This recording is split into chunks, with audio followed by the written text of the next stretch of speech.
Morning to all conference attendees. My name is Fiona Collins. And first of all, I would like to thank the EC3 Organization Committee and the jury for acknowledging my effort and giving me the ability to present our work in the plenary session. I'm looking forward to the discussions afterwards, and I'm happy to answer your questions either after the presentation or later on via email.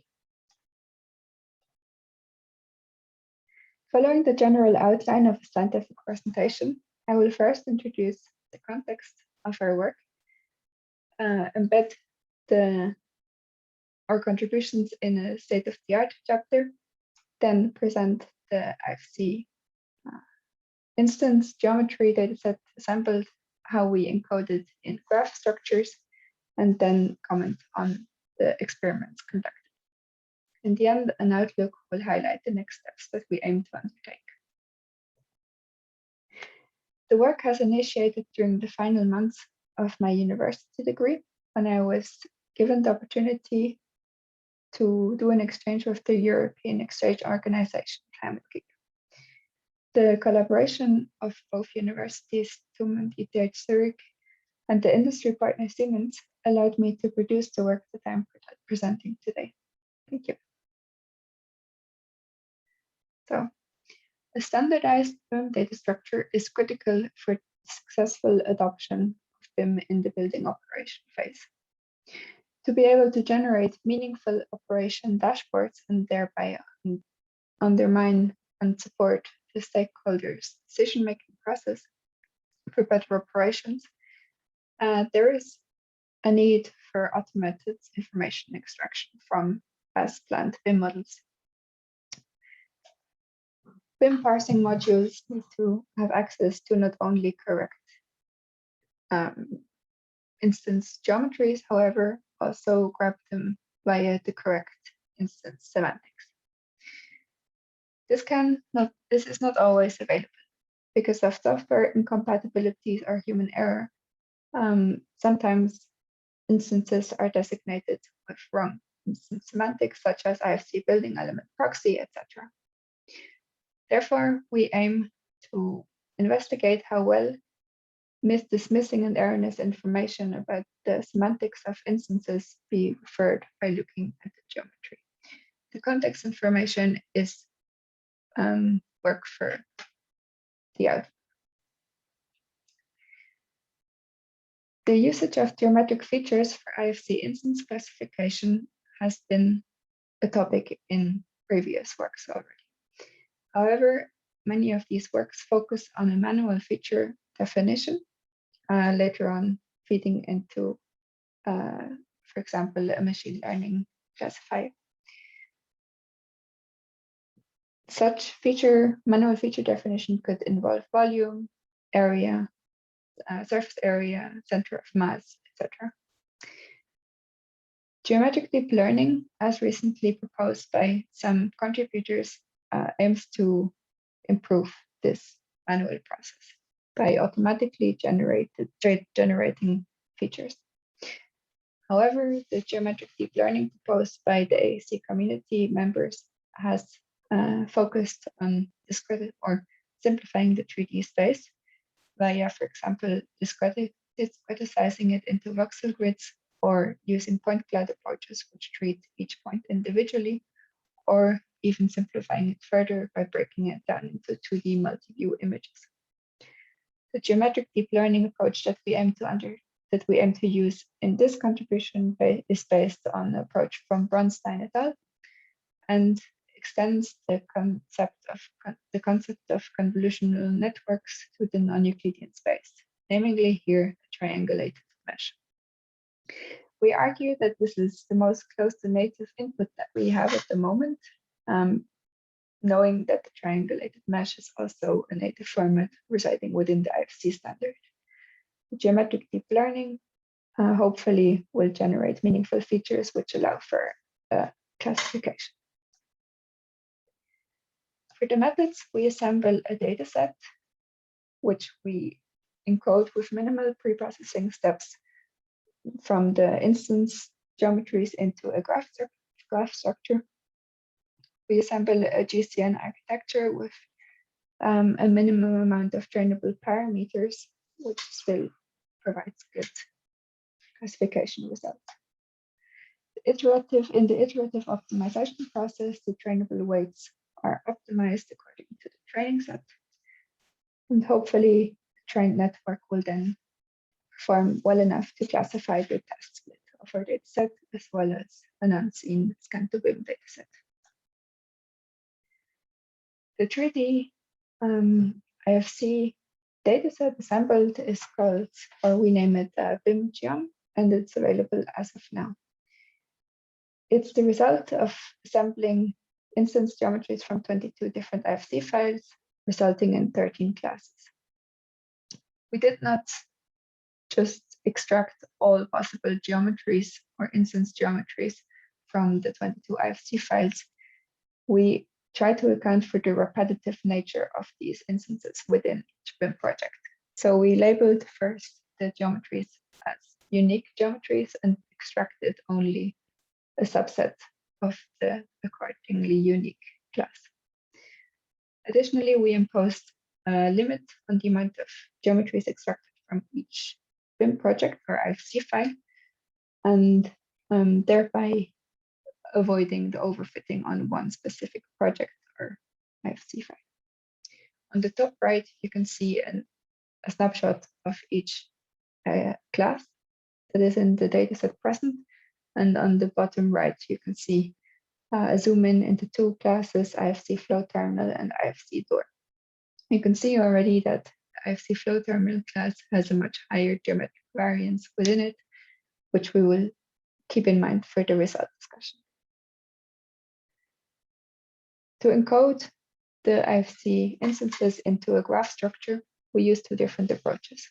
One's the mesh to graph approach, and one's the point sampling 5 nearest neighbors graph approach.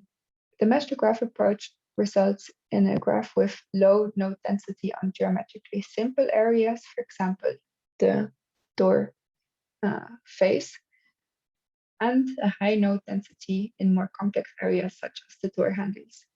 The point sampling approach, which samples points according to the triangle surface, has a more uniform density. However, as we can see in this picture, maybe encodes complex surfaces a little bit too simply. With a series of convolutions and pooling functions, information gets propagated to the graph, and the final feature vector hopefully generates a good enough information base for classification. Moving on to the experiment section, we conducted several experiments to assess the performance of our classifier in terms of accuracy on the test split. In this table, the accuracies are reported for the two different graph encodings, and we added an additional experiment designated with a star here, where the network is biased in an oriented Z direction, meaning that every movement around the XY plane is prevented. This can be an arguably good bias to set in the AAC community, since we can assume that the models arrive in the correct Z orientation. 3 conspicuities are worth mentioning. For the first one, the point sampling approach has a tendency to perform better for classes manifesting larger surfaces. The node density seems to be important here. Vice versa, geometries with higher geometric complexity are better encoded by the mesh to graph approach. The point sampling doesn't seem to capture the correct or the complexity of the objects. Secondly, as mentioned before, IFC door and IFC flow terminal reflect what we have discussed about the geometrical variance. The classifier has problems performing well on classes manifesting many different similar instances. Thirdly, the low performance of an IFC furnishing element can be explained by the presence of coarsely modeled geometries from early design stages. This becomes more visible when we look at the confusion matrix.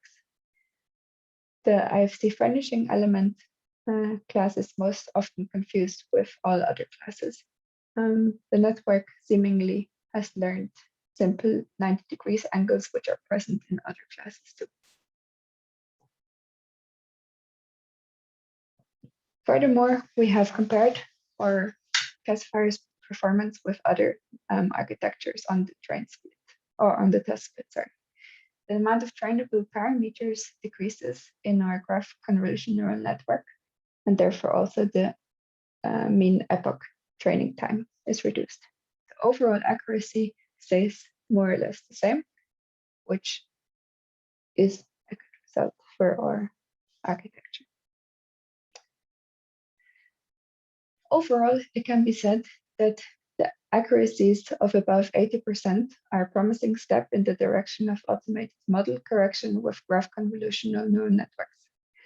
Similarly, the reduced computational complexity could benefit the industry in areas where hardware is limited. When speaking about the individual class, on the individual class level, we have to look in with a little bit more more critical eye. Sorry. Considering the two graph encodings separately leads to one performing well on high level of geometry, characterized instances such as IFC flow controllers or flow segments, and the other one performing well on low level of geometry, characterized geometry such as slabs and walls.